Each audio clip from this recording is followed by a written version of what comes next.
Bueno, mis hermanos, la verdad es que no les miento, nos sobrecoge en este momento el temor de la responsabilidad que es ministrar al pueblo de Dios, conociendo las debilidades que tenemos, conociendo las capacidades que tenemos. Pero dice también la palabra que el poder de Dios se perfecciona en la debilidad. Es decir, que aquí hay mucha perfección, mucha. Amados hermanos, el mensaje que tengo para la noche de hoy se llama un llamamiento supremo y nos vamos a estar basando en 1 de Pedro 2, 9 al 10, que lo leí Omar hace un segundo.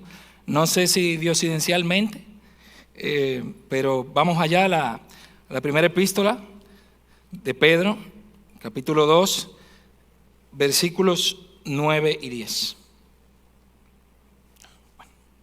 Tírate para atrás.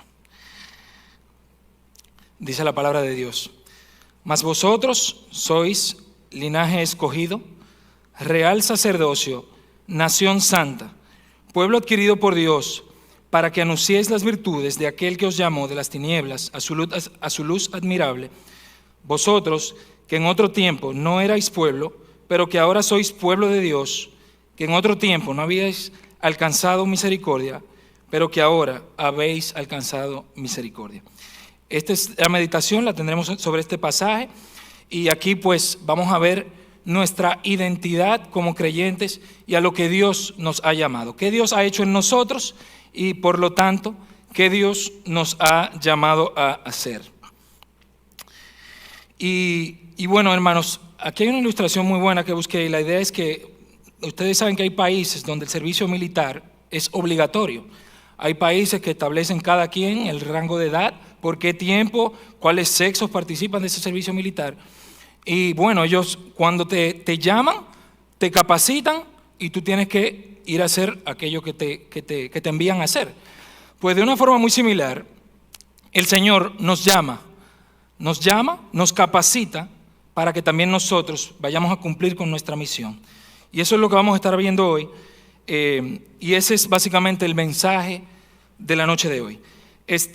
Lo podemos resumir en la siguiente oración: Dios nos ha escogido y capacitado de una manera sobrenatural para hacer Dios nos ha escogido y capacitado de una manera sobrenatural para hacer una tarea real. Esa es anunciar al Señor. Pedro, pues ustedes saben que 1 de Pedro nosotros la estudiamos hace unos meses atrás. Y esta epístola está escrita a unos hermanos que estaban sufriendo, estaban siendo perseguidos, siendo afligidos por el Imperio Romano. Y es aquí donde Pablo escribe esta carta a estos hermanos. Y eso es lo que le vamos a hacer a este pasaje, dos preguntas. El pasaje tiene esta predicación tiene 2 puntos. Y la primera pregunta que le vamos a hacer al pasaje es: ¿qué es aquello que ha hecho el Señor? Y la segunda pregunta: ¿a qué nos ha llamado el Señor? Entonces, antes de entrar a la predicación, vamos a ponernos en manos del Señor para que pues Él nos guíe en todo esto. Oramos. Padre bueno, Señor todopoderoso, Señor misericordioso, Padre, nos paramos delante de ti pidiéndote misericordia, Señor. Que tú tengas misericordia de mí en este momento, que tú te glorifiques en medio nuestro, Señor, que tu palabra halle cabida en cada corazón que se expone a ella, Padre, y que tú puedas animar, redarguir, corregir, instruir, Señor, así como tú lo has prometido. Sé con nosotros, Señor, y te pido que tu Hijo Jesucristo venga pronto. Todo esto te lo pedimos en su nombre. Amén. Bueno, ya vemos que empezó a llover, ¿verdad? Bueno, vayamos a nuestro pasaje. Como les comentaba, está en 1 de Pedro,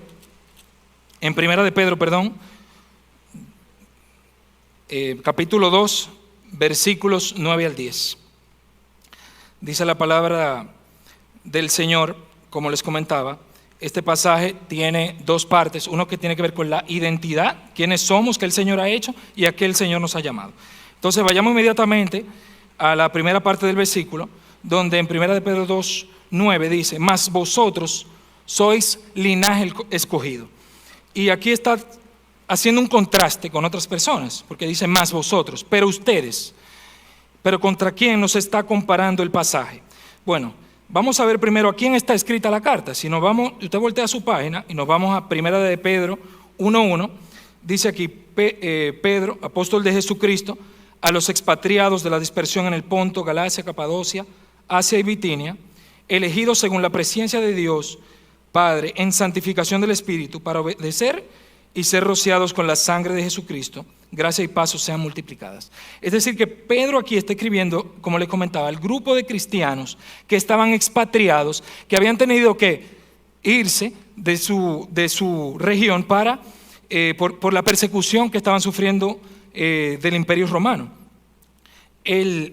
Pedro escribe esta carta para animar a estos creyentes y hacerles ver que esa aflicción que ellos estaban sufriendo en ese momento era primero, como pueden ver a lo largo de toda la carta, él le enseña cómo conducirse, cuál es la conducta que se espera de un cristiano, pero también les hace ver cómo este momento de aflicción es una ocasión perfecta para que ellos puedan dar testimonio y puedan pues anunciar, como vemos en el pasaje, esas virtudes de aquel que nos llamó.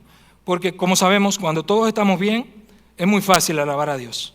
Es muy fácil que cuando estamos gozando y disfrutando, pues como contábamos en la mañana de hoy, es muy sencillo nosotros ver la gracia de Dios y lo bueno que es Dios. Pero es allí en las aflicciones donde cantábamos hace un momento, donde cuando el Señor es nuestro refugio y la gente ve eso, que podemos verdaderamente anunciar las excelencias del Señor. Como vemos aquí,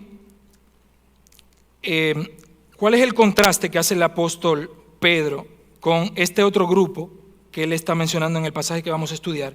Si vamos al versículo inmediatamente anterior y vamos a 1 de Pedro 2, 4 al 8, vemos que dice, acercándonos a él, piedra viva, desechada ciertamente por los hombres, mas para Dios escogida y preciosa.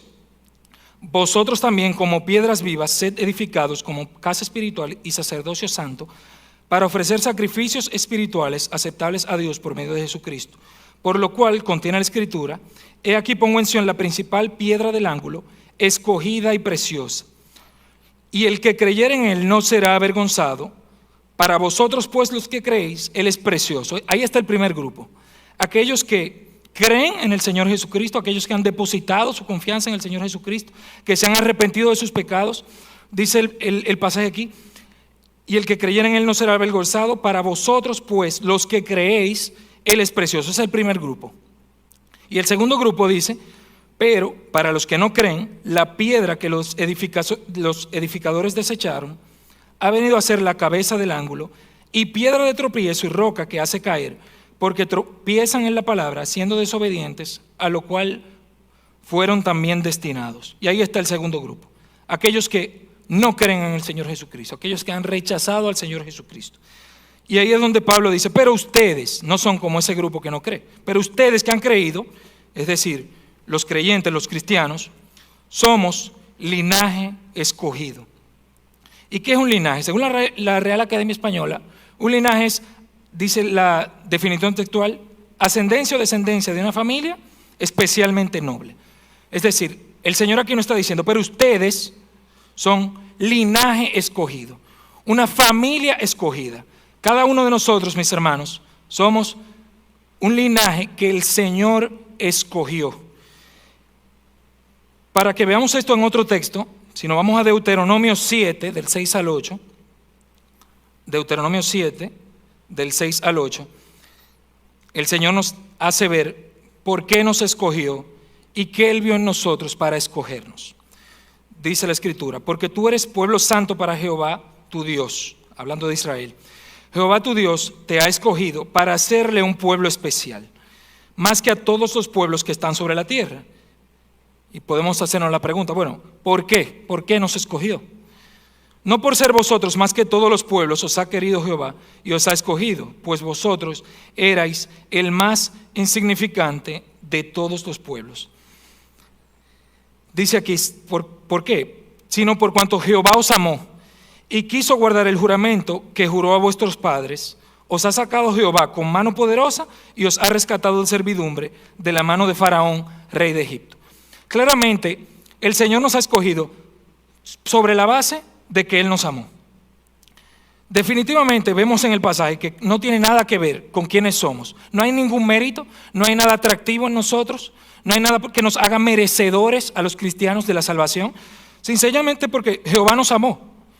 Punto. No hay otra razón por la cual tú y yo podamos ser llamados cristianos el día de hoy. No tiene nada que ver con que éramos más inteligentes, que nosotros sí discernimos el mensaje de salvación. No tiene nada que ver con nosotros. La obra de salvación es una labor de principio a fin del Señor. El Señor hace la obra de principio a fin. Él es que nos asegura la salvación. De hecho, lo veíamos esta mañana también diosidencialmente, que Él es, como ponían en la ilustración, el que toma el balón que somos nosotros y nos lleva hasta la meta. Nada que ver con nosotros, mis hermanos. Y esto debería a la vez hacernos sentir a nosotros, ponernos en una posición de humildad. Porque si no hay nada en nosotros por lo cual gloriarnos, entonces, ¿de qué nosotros podríamos gloriarnos si el Señor nos escogió? Sabiendo que no vio nada en nosotros, puramente por amor. Eso pues, como dice también 1 Corintios 4:7, porque ¿quién te distingue o qué tienes que no hayas recibido? Y si lo recibiste, ¿por qué te glorías como si no lo hubieras recibido? ¿Qué nosotros podemos decir hoy que tenemos o que poseemos o que algo digno de alabanza en nosotros que no hayamos recibido? ¿Qué? El Señor lo ha hecho todo de principio a fin. Es una obra que empieza con Dios, termina con Dios, Dios nos capacita. Y todo lo bueno que hay en nosotros es Dios que lo hace. Todo lo bueno que tenemos es Dios quien lo da. Toda buena dádiva y todo don perfecto proviene de lo alto. Todo. El Señor es demasiado bueno con nosotros. Demasiado bueno con nosotros. Si alguna gloria debemos de tener nosotros los creyentes, solamente es en el Señor. Más el que se gloría, gloríense en Jesucristo. Dice Jeremías 9:23 al 24, dice, así dijo Jehová, no se alabe el sabio en su sabiduría, ni en su valentía se alabe el valiente, ni el rico se alabe en sus riquezas, mas alábese en esto el que se hubiere de alabar, en entenderme y conocerme, que yo soy Jehová, que hago misericordia, juicio y justicia en la tierra, porque estas cosas quiero, dice Jehová. Esa es la gloria de nosotros los creyentes, mis hermanos. Que el Señor, pues, que podemos entender, conocer al Señor, relacionarnos con Él. Continuando con el pasaje de Deuteronomio, en el versículo 8 dice, sino por cuanto Jehová os amó y quiso guardar el juramento que juró a vuestros padres. La idea es que nosotros alcanzamos misericordia, como les comentaba, no por nada que hayamos hecho, ni porque somos, ni por algo que somos, ni por algo que encontró atractivo en nosotros, porque ya sabemos que lo único que nosotros merecemos es el infierno eterno. Somos pecadores que estamos en rebeldía contra Dios. Dios fue quien nos rescató con su mano poderosa. Ahora, ¿cómo se produce este linaje escogido? Este linaje escogido viene en virtud del nuevo nacimiento. Si nosotros vamos a 1 de Pedro, ahí mismo, voltea su página en 1:3, dice, bendito el Dios y Padre de nuestro Señor Jesucristo, que según su grande misericordia nos hizo renacer para una esperanza viva. Es decir, que esta raza, que es el pueblo de Dios, se produce con un nuevo nacimiento. Y ese nuevo nacimiento, pues, ya nosotros conocemos qué es, ¿verdad? Que somos sepultados juntamente con Cristo y renacemos a una esperanza, a esta esperanza a la cual el Señor nos ha llamado, y por eso, pues, ahí es donde viene ese linaje escogido, el que nosotros hoy podemos ser llamados de parte de ese pueblo, el que el Señor nos ha, pues, adoptados y puestos allí como su linaje. Volviendo al pasaje, dice, mas vosotros sois linaje escogido, luego dice real sacerdocio. Y cuando aquí habla de real, está hablando de que estamos puestos a servicio de la realeza, a servicio del rey. ¿Y quién es el rey? Cristo. Cristo es nuestro rey. Y ojo, esto primero nos habla de ¿De quién nos llamó, verdad? Nos llamó un rey, el rey soberano, todopoderoso del universo. Y mi hermano, ese es el rey que tú y yo podemos tener, que tenemos hoy. Y también habla sobre la dignidad de ese llamado. Porque como dice, el oficio al cual nos ha llamado, somos real sacerdocio. Es decir, que nuestro sacerdocio es para un rey. Claramente habla de la dignidad porque, por poner un ejemplo, no es lo mismo el guardián de un local X a un guardia real. No es lo mismo hablar de un secretario X a un secretario técnico de la presidencia, por ejemplo. Habla de una dignidad del puesto. Pues este oficio al cual el Señor nos ha llamado, que es el sacerdocio, es un sacerdocio real. ¿Y qué hacía el sacerdote? ¿Qué hace un sacerdote hoy? Nosotros sabemos que en el Antiguo Testamento teníamos como tres grandes figuras, ¿verdad? Está el rey, el sacerdote y el profeta. El sacerdote es aquel que está puesto, es el representante del pueblo de Dios, el cual ofrecía sacrificios en nombre del pueblo. ¿Y qué hacía el sacerdote? Entraba una vez al año al lugar santísimo, a la misma presencia de Dios, a ofrecer sacrificios por el pueblo que había pecado, para calmar la ira de Dios.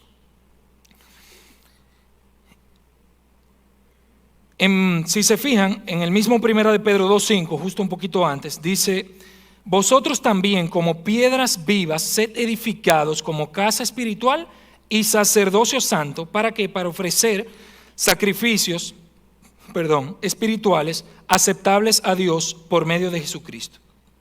Ahí está la razón por la cual hemos sido constituidos sacerdotes, para ofrecer sacrificios espirituales a Dios. Y como les digo, el principal beneficio que tiene un sacerdote es que tiene una libre entrada al trono de la gracia. Anteriormente, como les comentaba, ese sacerdote entraba una vez al año. Hoy nosotros podemos entrar libremente, cuando queramos, al trono, a la misma presencia de Dios, y presentarnos como sus sacerdotes, como una nación escogida, presentarnos como sus hijos, a pedir, hermano, a dar gracias, a lo que tú quieras, a derramar tu corazón delante de Dios. Mi hermano, y también es bueno recordar que en lo que separaba el lugar santo del lugar santísimo era ese velo, el cual, como les digo, el sacerdote podía entrar una vez al año al lugar santísimo, y el Señor Jesucristo, con su muerte, rasgó ese velo.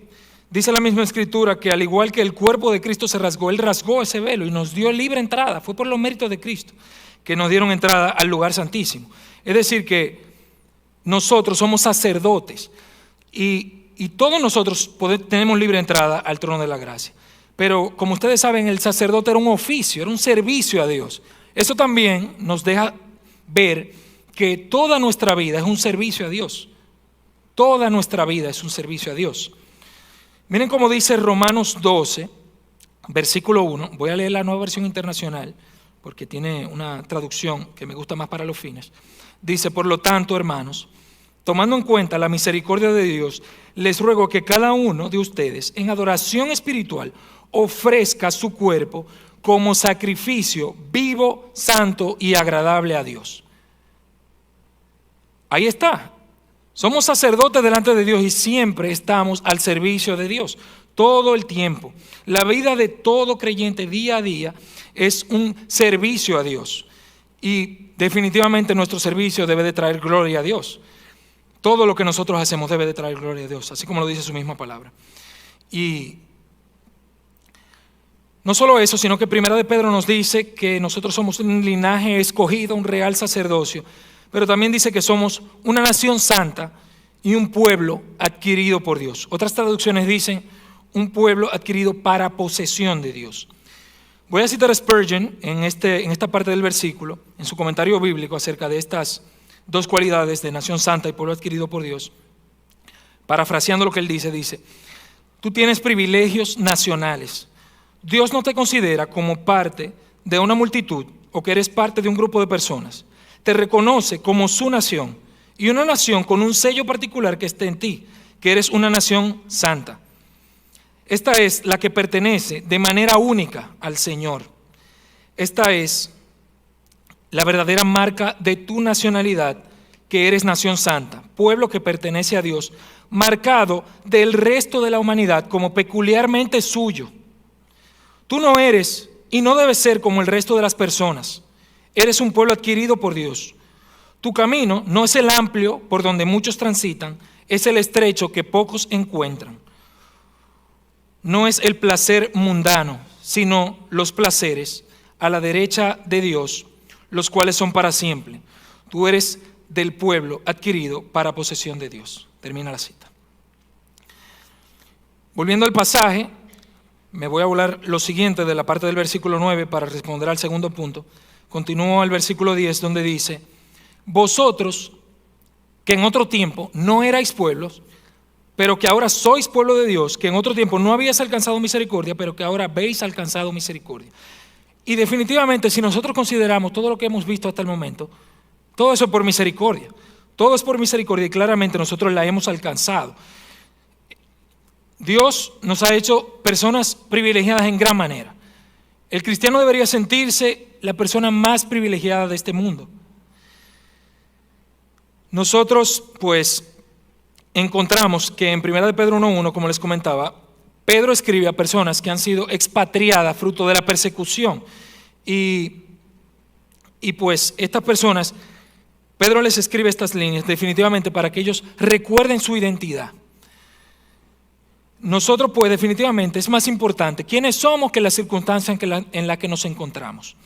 Y nosotros, pues, en algunos momentos sabemos que las circunstancias nos sobrecogen. Cuando nos encontramos en algún tipo de aflicción, prueba, etcétera, pues es muy común que nosotros fijemos la vista en las circunstancias.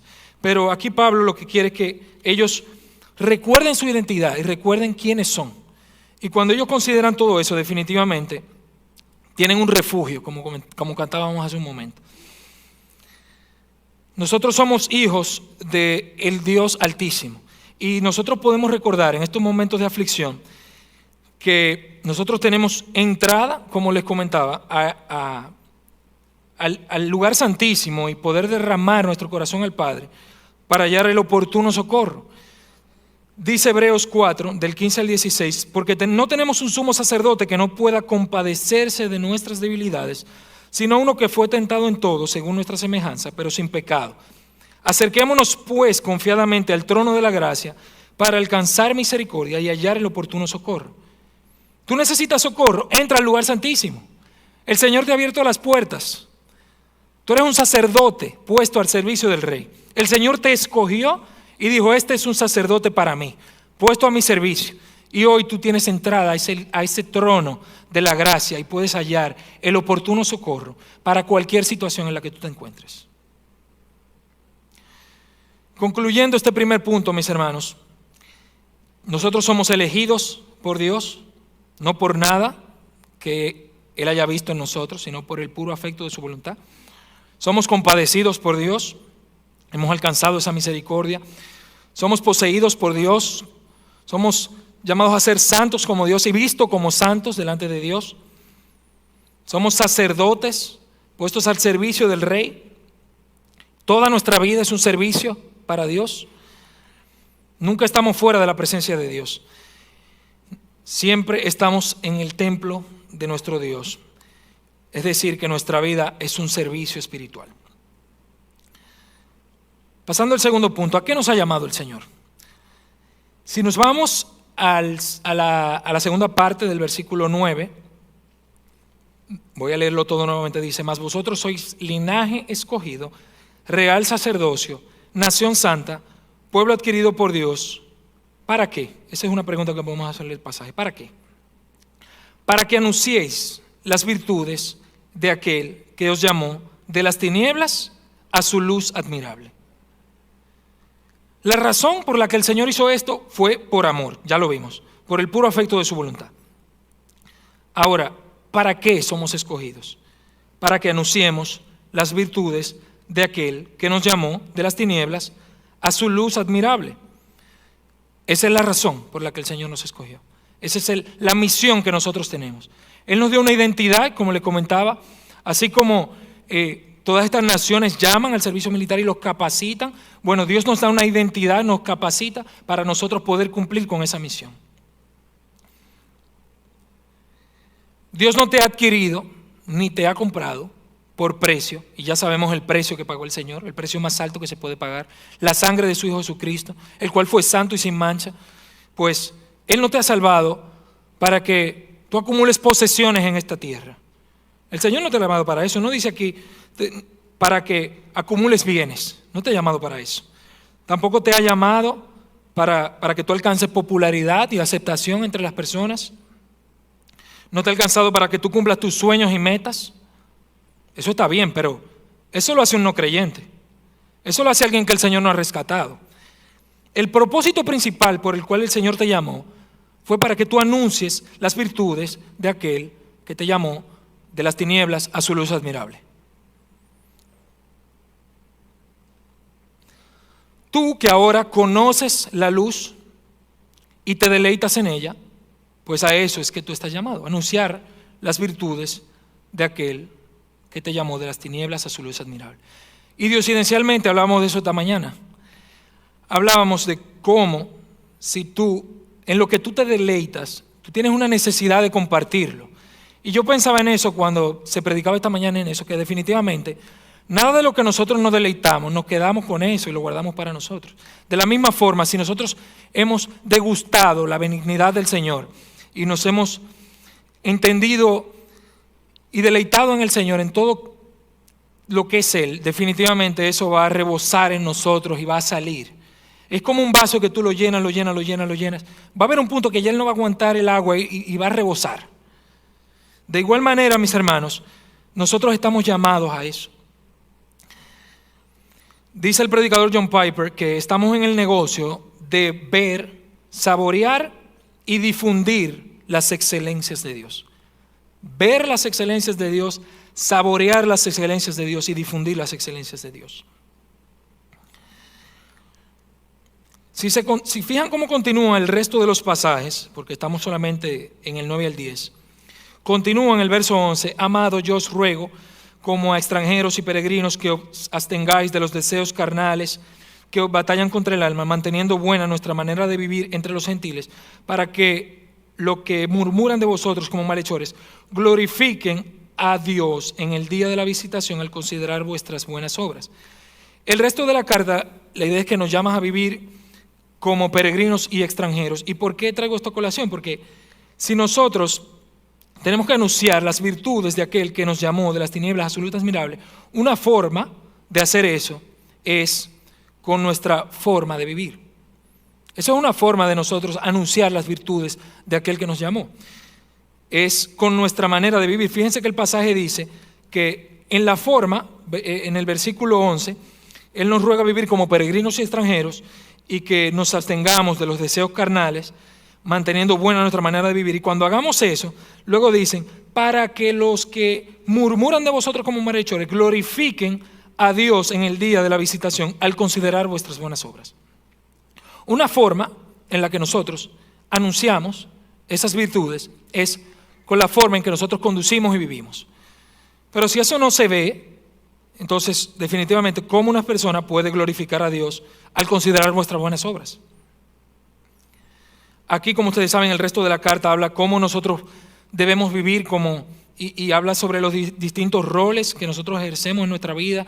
Habla a las esposas, a los esposos, a los hijos, a los padres, a los empleadores, empleados, sobre nuestra actitud sobre la misma ante los gobernantes, etc. Es decir, que una forma de la que nosotros anunciamos es con nuestra manera de vivir. No tan solo eso, sino que otra forma de hacerlo es también predicando la palabra. Definitivamente, una forma en la que las personas van a ver que el Señor vive en nosotros es la forma en que nos conducimos. Pero es imposible que una gente, alguien que jamás ha escuchado el Evangelio, se salve viendo la manera en que otro se conduce. Es imposible. Tienen alguien que predicarle. Entonces, otra manera en la que nosotros anunciamos esas excelencias es con nuestra boca. Nosotros estamos llamados a predicar el Evangelio. Marcos 16 nos dice: ir por todo el mundo y predicar el Evangelio a toda criatura. Es decir, que es un deber de todo cristiano predicar el Evangelio, y aquellos que no lo hacen, sencillamente están pecando contra Dios. Y es un deber en el que la iglesia, personalmente, mis hermanos, yo siento que podemos ser más activos en eso. Yo le decía a los hermanos que trabajan en el grupo de jóvenes que yo quisiera que nosotros, dentro del grupo de jóvenes, retomemos esa labor. Ciertamente, que nosotros sigamos teniendo nuestras actividades y pues edificándonos, pero también que salgamos a predicar el Evangelio. No que la única forma, por supuesto lo podemos hacer en nuestro círculo, en nuestra Judea, como diría el Señor, pero debemos también anunciar el Evangelio. Debemos hacer más actividades evangelísticas donde podamos alcanzar a esos perdidos, porque a eso es que estamos llamados. A eso es que estamos llamados. Y esta tarea, mis hermanos, de anunciar el Evangelio, como les comento, se ve de dos maneras cuando lo hacemos con nuestra boca y también con la manera en que nosotros nos conducimos. Yo encontré una biografía de una persona que me llamó muchísimo la atención y que quiero compartirla con ustedes, porque se muestra cómo se conjugan estas dos cosas. Se trata de Doug Nichols. Yo nunca lo había escuchado hablar, si les soy honesto. Dice aquí, les voy a leer esta parte aquí que tengo sobre su biografía.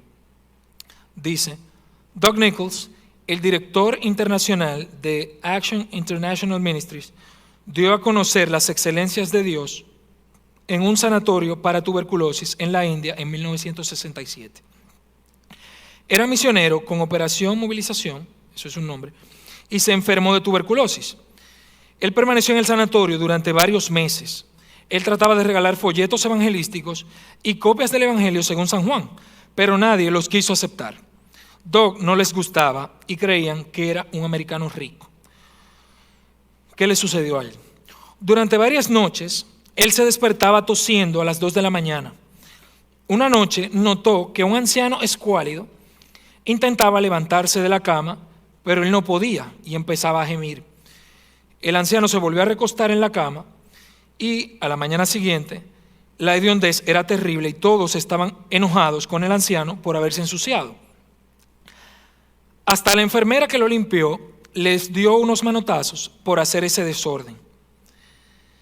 Volvió a pasar exactamente la noche siguiente. Doug se despertó tosiendo, sintiéndose terriblemente mal y débil, y vio nuevamente que el anciano intentaba salir de la cama nuevamente, igual que la noche anterior, pero no lograba hacerlo, y empezó a llorar suavemente. Doug salió de su cama y fue donde el anciano. Él se encogió temeroso, pero Doug lo levantó con sus brazos y lo llevó al baño, que era solo un agujero en el suelo. Luego lo llevó de vuelta a la cama mientras lo acostaba. El anciano le dio un beso en la mejilla. A las 4 de la mañana, otro paciente despertó a Doug con una taza de té caliente y le hizo señas comunicándole que quería una copia del libro, el Evangelio de San Juan. Durante todo el día, persona tras persona llegaron a él pidiéndole libritos, aunque él no hablaba su idioma. En otras palabras, un modo de declarar las excelencias de Dios es por medio de nuestras acciones. Nuestras acciones muestran las excelencias de Dios. Las personas escucharán, cuando nuestras acciones muestran las excelencias de Dios, las personas van a escuchar con más entusiasmo lo que tenemos para decir. Y eso es simplemente otro modo de decir cuál es nuestra identidad, o sea, lo que somos. En conclusión, mis hermanos, Dios nos hizo lo que somos para mostrarle al mundo lo que Él es. Lo voy a repetir otra vez. Dios nos hizo lo que nosotros somos para mostrarle al mundo lo que Él es. Tremendo. Mis amados, a eso es que nosotros estamos llamados. Hemos sido capacitados por el Señor. Somos capacitados por el Señor de una manera asombrosa. Y de hecho, el Señor mismo nos deja abiertas las puertas de su presencia para que aquellas cosas en las que nosotros sentimos que no somos suficientes, pues podamos pedirla. Y nos ha llamado a anunciar las virtudes de aquel que nos llamó de las tinieblas a su luz admirable. Es como cuando Jesús llamó a Lázaro, que estaba muerto, y le dijo: Lázaro, ven fuera. Lázaro estaba muerto y pasó de muerte a vida. Ese es el mismo llamado que tú y yo tenemos. Que llamemos a los muertos a la luz admirable, que ellos también, al igual que nosotros, puedan deleitarse en la luz. Oremos. Padre bueno, Señor Todopoderoso, gracias, Señor. Gracias porque de todo el mundo, Señor, que existe, tú te compadeciste de nosotros. Señor, sabemos que no lo merecemos, sabemos que no somos nada, Señor, pero tú has tenido misericordia de nosotros por puro amor. Gracias, Padre, porque tú nos has traído de las tinieblas a la luz. En otro tiempo que estábamos perdidos, lejos de ti, Señor, ajenos a los beneficios, lejos de las promesas, lejos, Señor, de ti, tú nos has traído a tu presencia. Padre bueno, ayúdanos a atesorar la salvación, ayúdanos a atesorarte a ti, a ponerte, Señor, como el primer lugar en nuestras vidas.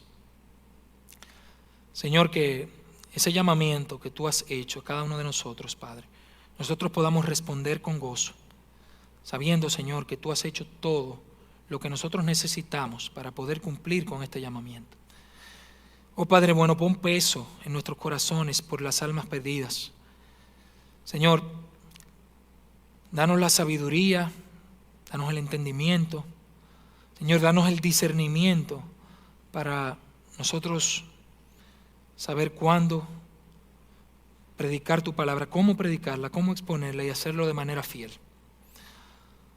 Señor bueno, te ruego también para que tú sigas transformándonos a la imagen de tu Hijo Jesucristo y que otras personas, no tan solo por lo que predicamos, Señor, sino por nuestra manera de vivir, puedan ver que tú vives en nosotros. Señor, que puedan ver que nosotros somos sacerdotes, Señor, que interceden delante de ti. Que puedan ver que somos una nación santa, que somos diferentes.